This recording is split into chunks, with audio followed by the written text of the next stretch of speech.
Thank you for the kind introduction, Dr. Glenda Fortes,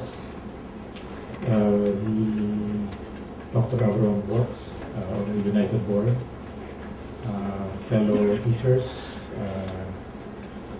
Good morning. This morning, I'd like to, instead of going directly into questions of research and teaching, I'd like to provide a framework by focusing on a concept that you may have heard of, but it's not really very common to use this. The concept is the cognitive inquiry. It's actually an old concept. It comes from Charles Sanders Peirce, an American pragmatist. And it initially referred to a scientific community that considers itself in pursuit of what is true, investigating phenomena, ideas, reality in a shared manner. Because ultimately what is real, what we consider to be real, has to be a shared truth. It cannot be individual or idiosyncratic, otherwise you go into neurosis or even psychosis. So reality has to be shared. It has to be a shared truth. And in this sense, inquiry is a collective process. We have a local, for those of you who are not from the Philippines, we have a national paper, the Philippine Daily Inquirer. And on TV, it just poses questions. Why are there a lot of poor? Why do the poor get poorer? And so forth. And it considers inquiry as a collective enterprise. While the work, of course, can be done by an individual or even a group of individuals, one really participates together with other researchers in a global and human enterprise in the pursuit of knowledge. Even with the amount of data, information, and knowledge that is available to us through the internet, it is really still left to the individual to be able to pose the questions that will make the data meaningful or the information meaningful. So, in this sense, even if there is a global and human enterprise in the pursuit of knowledge, ultimately the inquiry has to be done by a group of individuals that participate in this process of inquiry. The nature of an inquiry is the discovery of something not known before, but that inquiry must be a process that can be participated in by those who have a shared passion for discovery and further understanding. So that involves all of us, I suppose, our students, our colleagues in our universities. There is an implicit assumption that we should base our actions, our policies, our behavior on what is known, on what has evidence and warrant, not on surmise. Now, we suppose that with further knowledge or information, we will make better decisions or wiser decisions. And we do not want our decisions to be based on surmise, unverified, and unwanted bits of information, or especially gossip. I mean, we don't want to base our actions on gossip. Within the classroom, there can be a change of atmosphere if the whole classroom is converted into a community inquiry. And in this brief presentation, I would like to show how that can be done. But the idea is that we are all in a process of inquiry. We want to be able to learn something new, something we did not know before. And in that sense, how do we then create this community inquiry?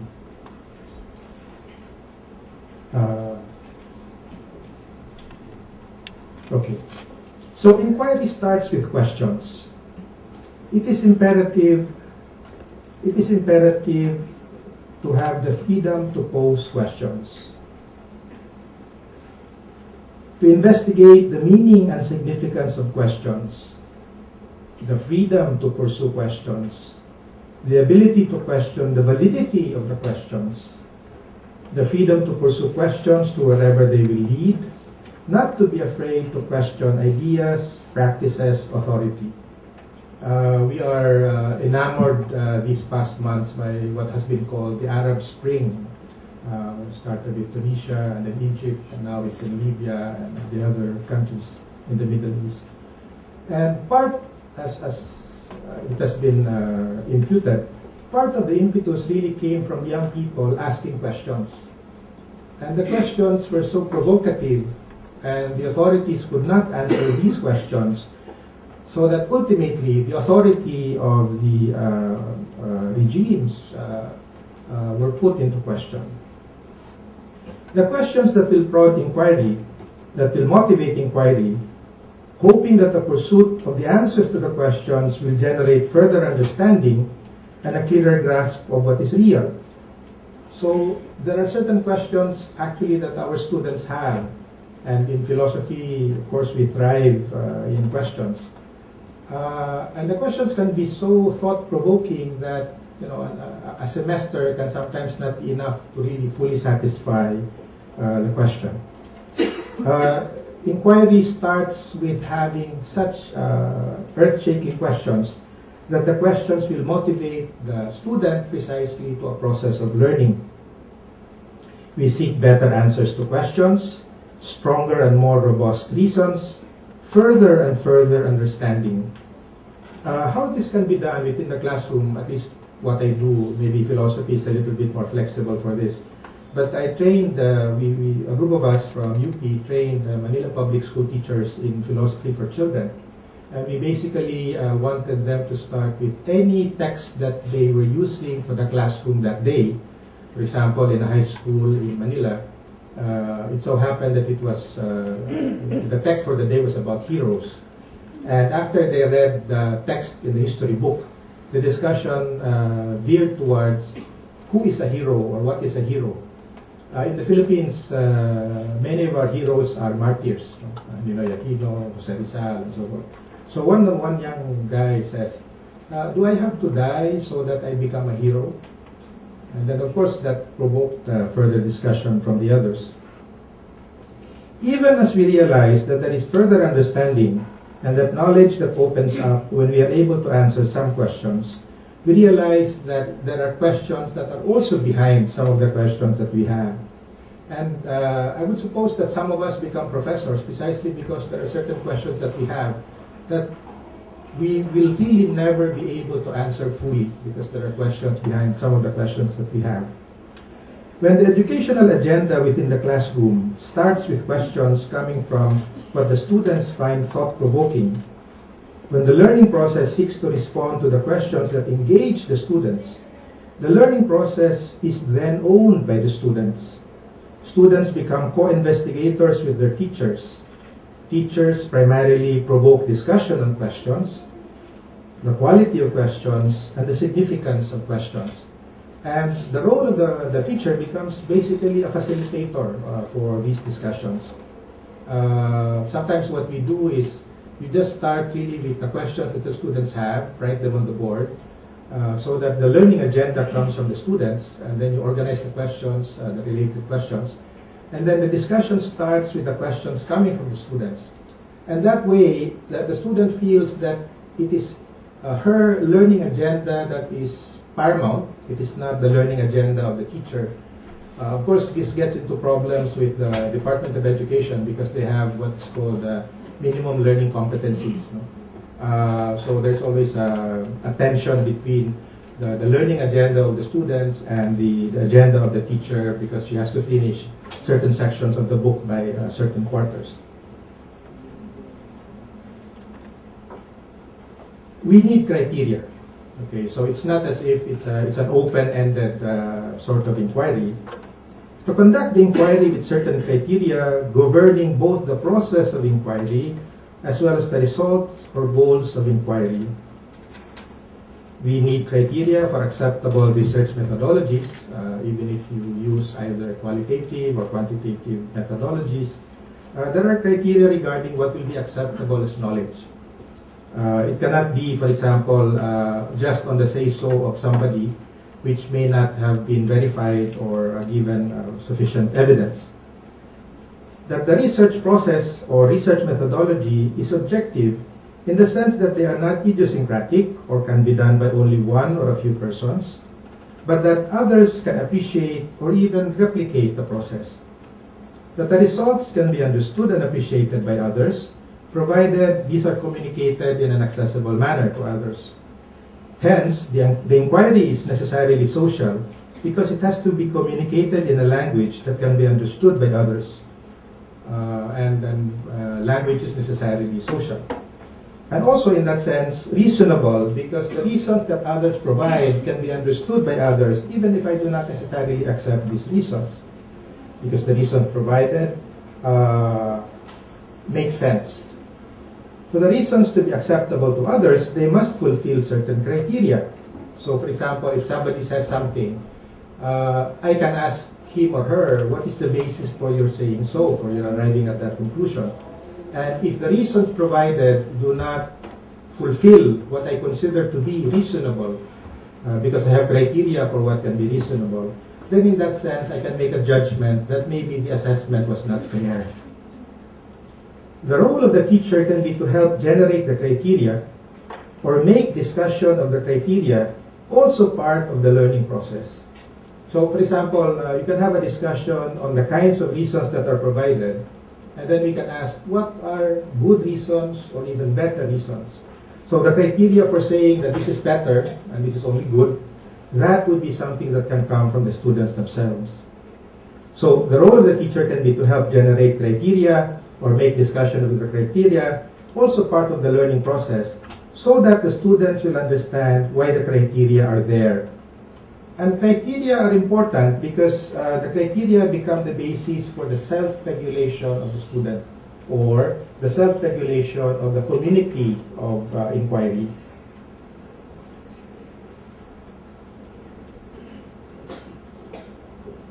The presence of criteria enables the making of judgments.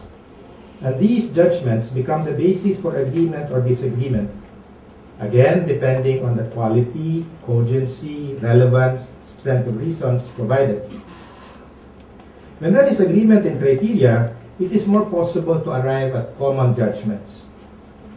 For example, we may come from different countries or different cultures, but at some point I think we can agree on certain criteria that can be applicable to all of us, so that we can say that regardless of what our initial contexts may have been, we can arrive at common judgments or common evaluations.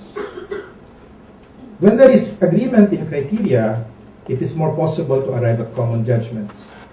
When there are disagreements, and I find disagreements particularly fertile, sometimes it is because there is a lack or no agreement on the criteria for judgments.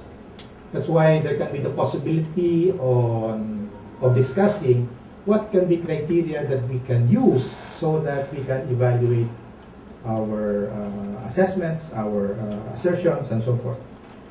Having a discussion on the criteria can become what we call in philosophy a meta discussion. What are our criteria so that we can arrive at common judgments? So the discussion of the criteria is really so that we can have ways of looking at things that are shared that we can then use when we make judgments. Having a discussion on the criteria becomes a meta discussion. What are our criteria so that we can arrive at common judgments? Learning must be about having the competence to make better judgments.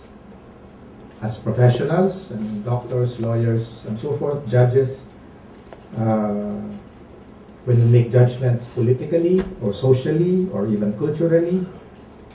And better judgments mean better decisions and consequently better actions. In the Philippines, we had, we still have a raging debate regarding plagiarism because one of our justices in the Supreme Court has been accused of plagiarism. And of course, professors at the UP College of Law, together with other lawyers, pointed this out. And it happens that maybe the criteria for what the Supreme Court considers plagiarism is not the same as what professors of law in colleges of law or schools of law consider to be plagiarism. So there was no agreement on what criteria to use. Given a particular question, there can be a dialogue on the meaning and significance of the question. And the possibility of providing viable and acceptable answers to the question opens individual minds to so many possibilities and can expand the understanding that each may have of the question and the possible answers. Filipino college students are sufficiently cosmopolitan, I think, that they can look at a question from different dimensions. Maybe from their own, if they come from the provinces and speak several languages, they carry within themselves actually different prisms or different lenses. That's why it can be an advantage to have students coming from different backgrounds looking at a particular question. And also from different social backgrounds, different economic backgrounds. So the question can be viewed from different perspectives, which also means that different answers can come up. And this is where creativity can flourish, when there is not only one answer or one possible answer. Even in the sciences, as you know, there is the controversy regarding the nature of light. Is it a wave theory of light, or is it a pulse? And scientists, even physicists, will say both Newton and Einstein hold valid grounds, and you can have those two perspectives. We are not necessarily required. We are not required necessarily to have only one view, or the unified theory of matter. So there can be a dialogue on the meaning and significance of the question and the possibility of providing viable and acceptable answers, so that we can have really a rich discussion. The advantage of having this variety, precisely when we have a dialogue, is that my horizon, my way of thinking, my mind is expanded, or I am made to look at things from in a different manner, so that the way I think about things is enriched by the other views that are available. Even when there are disagreements, I would even say especially when there are disagreements, I hope you don't mind, I will use a local context. You cannot have a quarrel alone. Okay, so Filipinos, we have an expression, dead ma. I mean, if I am angry with you and I don't want to talk with you, I will just ignore you. But the other person precisely may not know that you are quarreling with him or her. So for me to have a quarrel with you, the other party must know that you are quarreling with me. Hindi pwede yung dead man. And when there is precisely a disagreement, if it is possible to talk about it, to have a dialogue, for me to understand why you're angry at me, I must be able to enter, as it were, the horizon that you have. And if I can do that, if I can put myself in your place, I will have been able to view myself from your perspective. Multiply this, within a small group or even a larger social context. We educate each other and expand our knowledge and understanding through the answers that each one provides to the focal question.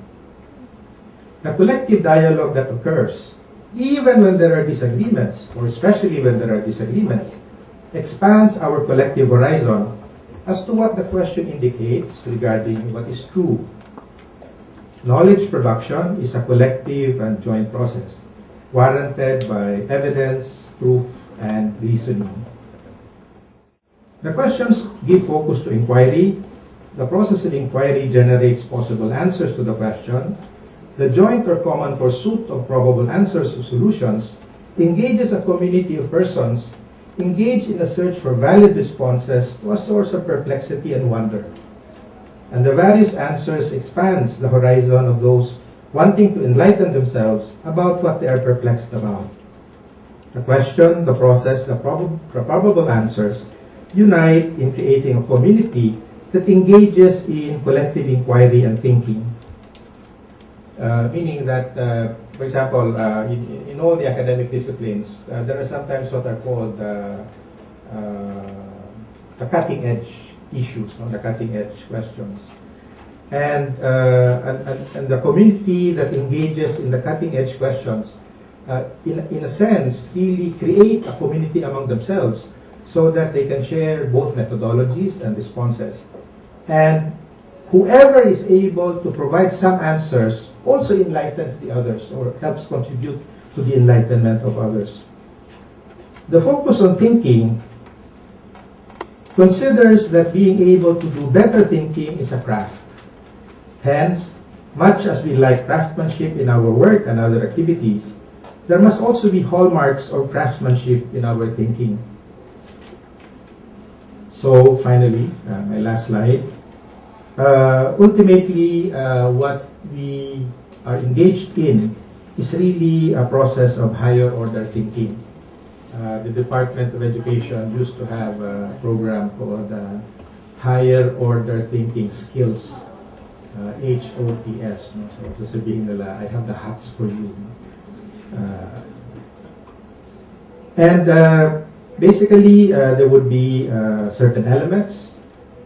First, judgment, criteria, self-regulation, and meaning. Meaning both of the activity as well as the assertion. And meaning, again, is by nature collective or social and cultural. And as we share meanings, we also expand the other's cultural universe. Higher order thinking also has to be elaborative. It matters a lot how you expand your understanding of a certain idea. Higher order thinking necessarily also has to be nuanced because it will tend to incorporate already the perspectives of others. By nature, it will be complex. Much as we can get to the essential, higher order thinking is necessarily complex. So one has to have almost two things in mind. The essential, or what is really the core, and then at the same time understand that it has certain kinds of ramifications. And then finally, higher order thinking is multiple, because I carry within myself the different perspectives that can be applied either to a particular situation or even to an abstract universe. So in this sense, let me end by quoting from Resnick.